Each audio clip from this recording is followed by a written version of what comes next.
بسم الله الرحمن الرحيم. الحمد لله وكفى وسلام على عباده الذين اصطفى. أما بعد فأعوذ بالله من الشيطان الرجيم. بسم الله الرحمن الرحيم. يريد الله بكم اليسر ولا يريد بكم العسر وَلِتُكْمِلُوا الْعِدَّةَ وَلِتُكَبِّرُوا اللَّهَ عَلَى مَا هَدَاكُمْ وَلَعَلَّكُمْ تَشْكُرُونَ. صدق اللہ العظیم. معزز حاضرین، رمضان المبارک ختم کے قریب ہے، اختتام کو پہنچ رہا ہے، اور رمضان المبارک کے اختتام پر بطور شکرانے کے عید کی 2 رکعت نماز واجب کی گئی ہے، اور عیدگاہوں میں مسلمان حاضر ہو کر عید کی یہ 2 رکعت نماز پڑھ کر اللہ کے دربار میں سجدہ ریز ہو کر اللہ کا شکر ادا کرتے ہیں کہ ہمیں یہ عظیم ترین مہینہ رمضان المبارک کا ملا، اور حسب توفیق عبادات کا بھی موقع ملا. یہ خوشی کے اظہار کا اور اللہ کے دربار میں شکر ادا کرنے کا ایک طریقہ ہے. مذہب اسلام میں 2 عیدیں ہیں، ایک عید الفطر جو رمضان کے ختم ہونے پر منائی جاتی ہے، اور ایک عید الاضحیٰ جو ذوالحجہ کی 10ویں تاریخ کو 2 گانا نماز ادا کر کے وہ عید منائی جاتی ہے. یہ 2 ہی عیدیں مذہب اسلام میں. عید الاضحیٰ کے مقابلے میں عید الفطر یہ مسلمانوں میں بہت زیادہ اہمیت کی حامل ہے، اور بہت جوش و خروش سے منائی جاتی ہے، اور بہت جذبات مسلمانوں کے ہوتے ہیں، اور ہونا بھی چاہیے. اس کی وجہ یہ ہے کہ 1 مہینے تک مسلسل دن میں روزے رکھتے ہیں، رات میں قیام کرتے ہیں، اور پھر آخری عشرے میں عبادتیں اور زیادہ ہو جاتی ہیں. تاقراتوں کا اہتمام کیا جاتا ہے، شب قدر کی عبادت ملتی ہے، اور لیلۃ الجائزہ میں عبادت کا موقع ملتا ہے. زکوٰۃ بھی اسی مہینے میں مسلمان ادا کرتے ہیں، صدقہ فطر بھی جوش و خروش سے ادا کرتے ہیں. ان تمام عبادتوں کو انجام دینے کی وجہ سے بہت سارے اللہ کے بندے 10 دنوں کا اعتکاف بھی کرتے ہیں. ان مختلف قسم کی عبادتوں کو انجام دینے کی وجہ سے ایک قسم کا نور چہرے میں آ جاتا ہے، اور دل اللہ تبارک و تعالی کی معرفت سے معمور ہوتا ہے، بندہ اللہ سے قریب ہو جاتا ہے، اور ان عبادتوں کی توفیق کے ملنے پر دل مچلتا ہے کہ جب یہ مہینہ ختم ہو تو اللہ کے نبی صلی اللہ علیہ وسلم کی ہدایت کے مطابق مساجد کو چھوڑ کر عیدگاہوں میں، میدانوں میں، کھلی فضا میں عید کی 2 گانا عام نمازوں کے طریقوں سے ہٹ کر پڑھی جائے، اور اس طریق پر اللہ کا شکر ادا کیا جائے. یہ جذبات مسلمانوں کے واقعی قابل قدر ہیں، اور اس پر ان جذبات پر وہ مبارکباد کے مستحق بھی ہیں. لیکن اس سال کی جو صورتحال ہے وہ صورتحال ہم سبوں کے سامنے. ایک وبائی مرض، ایک متعدی پھیلنے والے مرض کی وجہ سے بہت ساری پابندیوں میں ہم گھرے ہوئے ہیں. رمضان جیسا پربہار مہینہ وہ بھی بہت بے رونق سا گزرا.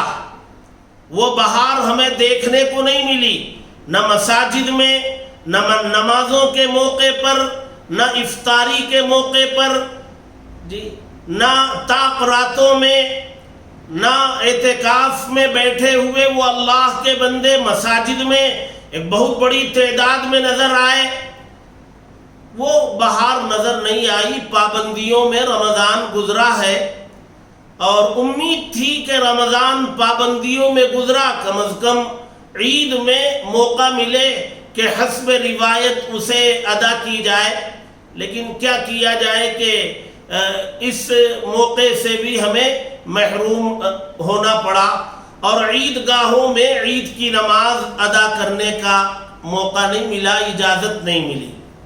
رہی مساجد، اور مساجد میں بھی وہی 4-5 احباب عملے کے اسٹاف کے جو 5 وقتہ نماز اور تراویح پڑھتے چلے آ رہے ہیں، انہی 4-5 افراد پر مشتمل مساجد میں عید کی نماز ادا کی جائے گی۔ عام مسلمانوں کے لیے نہ عیدگاہ میں جمع ہو کر نماز پڑھنے کی اجازت ملی اور نہ مساجد میں جمع ہو کر عید پڑھنے کی اجازت ملی، اور یہ رکاوٹ اس لیے ہے کہ یہ مرض پھیلنے والا احتیاطی تدابیر کے طور پر یہاں ممنوع قرار دیا گیا۔ اب یقیناً مسلمانوں کی بے چینی اور ان کا کرب، ان کی تکلیف واقعی وہ قابل دید ہے اور ہونا چاہیے، لیکن سوال یہ ہے کہ ایسے موقع پر ہمارے لیے شریعت کی ہدایت کیا ہے؟ نہ ہم عیدگاہ جا سکتے ہیں، نہ مسجد میں عید کی نماز ادا کر سکتے ہیں، تو کریں کیا؟ سوال یہ، تو جواب اس کا یہ ہے، پہلی بات تو میں یہ بتانا چاہوں گا کہ عید کی نماز جس کو نہ ملے، نہ عیدگاہ میں نہ مسجد میں، وہ کرے کیا؟ تو عام طور سے یہ کہا جا رہا ہے کہ گھروں کے حالوں میں، چھتوں پر، پارکنگ میں عید کی جماعت قائم کی جائے، عید کی نماز پڑھی جائے، اور مسلمان بھی اس کوشش میں ہیں۔ تو سمجھنا چاہیے کہ جن مسالک میں، جن مسلکوں میں یا جن ائمہ کے نزدیک عید کی نماز گھروں میں ہو جا سکتی ہے، وہ ضرور اپنے گھروں میں عید کی نماز پڑھیں اور اپنے ہم مسلک لوگوں کو اس کی ہدایت بھی کریں، لیکن عمومی انداز میں اس مسئلے کو پیش کرنا جس سے مسلمان الجھن کا شکار ہو جائے، یہ شاید مناسب نہیں ہے۔ ہاں، جن ائمہ کے یہاں اس کی گنجائش ہے، جن مسلکوں میں گنجائش ہے، وہ ضرور خود بھی پڑھیں اور اپنے ہم مسلک لوگوں کو اس کی ہدایت بھی کریں، لیکن عمومی سطح پر یہ ہدایت کرنا، عمومی سطح پر اس پیغام کو عام کرنا شاید مناسب نہیں ہوگا اور عوام اس سے الجھن کا شکار ہوں گے۔ مسلک احناف پر عمل کرنے والے، فقہ حنفی کی پیروی کرنے والے، امام اعظم حضرت ابو حنیفہ علیہ الرحمہ کے قرآن و حدیث کی روشنی میں بتائے ہوئے مسائل پر عمل کرنے والوں کے لیے جمعہ اور عیدین کی نماز گھروں میں پڑھنے کے لیے بہت ساری شرائط کے ساتھ ایک اہم شرط یہ بھی ہے کہ وہاں اذن عام پایا جائے۔ اذن عام کا مطلب کیا ہے؟ گھر میں اگر جمعہ پڑھی جاتی ہے یا عید کی نماز پڑھنا ہے تو اس گھر میں یا گھر کے حال میں یا پارکنگ میں یا چھت میں کہیں بھی پڑھی جا رہی ہو، وہاں اگر کوئی اجنبی آ کر نماز میں شامل ہونا چاہے تو اس کے شامل ہونے میں کے لیے کوئی رکاوٹ نہ ہو، یہ ایک بڑی شرط ہے۔ ہاں، اگر کسی کے شامل ہونے کے لیے رکاوٹ نہیں ہے، نماز ہو رہی ہے، کوئی گزرنے والا وہاں اندر بلا جھجک داخل ہو کر کے نماز میں شامل ہو سکتا ہے، تو ایسی جگہوں پر عید کی نماز پڑھنے کی گنجائش احناف کے یہاں بھی ہے۔ لیکن اگر ایسی گنجائش نہیں ہے کہ کوئی بھی گزرنے والا بغیر کسی اجازت کے وہاں نماز میں شامل نہیں ہو سکتا، رکاوٹ ہے، دروازہ بند ہے، بغیر اجازت کے اندر جا نہیں سکتا ہے، تو یہ شرط وہاں پائی نہیں جا رہی. اور جب شرط پائی نہیں جاتی ہے تو وہاں مشروط وجود میں نہیں آتا. اسی لیے آپ دیکھیں گے حضرت امیر شریعت دامت برکاتہم صوبہ کرناٹک کے جو امیر شریعت ہیں، انہوں نے جو عید کے لیے ہدایت نامہ جاری کیا ہے، اس میں انہوں نے یہ لکھا ہے کہ شرعی ضابطہ اور حکومتی قوانین کی رعایت کے ساتھ، شرعی ضابطہ اور حکومتی قوانین کی رعایت کے ساتھ جو لوگ عید کی نماز ادا کر سکتے ہو کر لیں. یہ شرعی ضابطہ وہی ہے کہ وہاں اذن عام ہو، وہاں کسی کے لیے رکاوٹ نہ ہو. اور یہی دارالعلوم دیوبند نے بھی یہی لکھا ہے، مظاہر العلوم سہارنپور نے بھی یہی لکھا ہے، المعہد العالی الاسلامی حیدرآباد نے بھی یہی لکھا. تو احناف کے یہاں یہ شرط ہے، اور اس شرط کی وجہ سے، اور یہاں ہمارے ساؤتھ انڈیا میں، جنوبی ہندوستان میں گھر ایسے بنائے جاتے ہیں کہ وہاں ایسی کوئی جگہ نہیں ہوتی جہاں کوئی اجنبی بغیر اجازت کے داخل ہو جائے، لہذا یہ شرط یہاں پائی نہیں جاتی.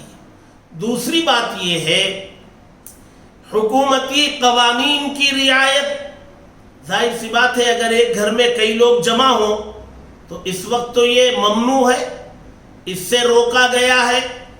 اگر کچھ لوگ جمع ہو جائیں گے اور آپ آنے والوں کو نہ روکنے کے لیے کچھ لوگوں کو جمع کر لیں گے تو قانون کی خلاف ورزی ہوگی، اور اگر ان کے علم میں یہ بات آ جائے گی تو قانون کی خلاف ورزی کرنے والوں میں شمار ہوگا اور پھر ان کی زیادتیوں کے مستحق بنیں گے.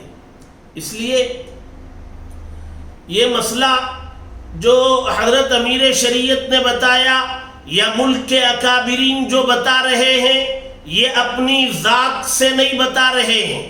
یہ اکابر علماء کرام غلط مسئلہ بتا کر لوگوں کی غلطی کا وبال اپنے سر پر لینے کے لیے کبھی تیار نہیں ہیں، بلکہ یہ قرآن و حدیث کی روشنی میں، فقہ حنفی کی روشنی میں جو اصول و ضابطہ ہے، اس اصول و ضابطے کی روشنی میں یہ ہدایت دی گئی.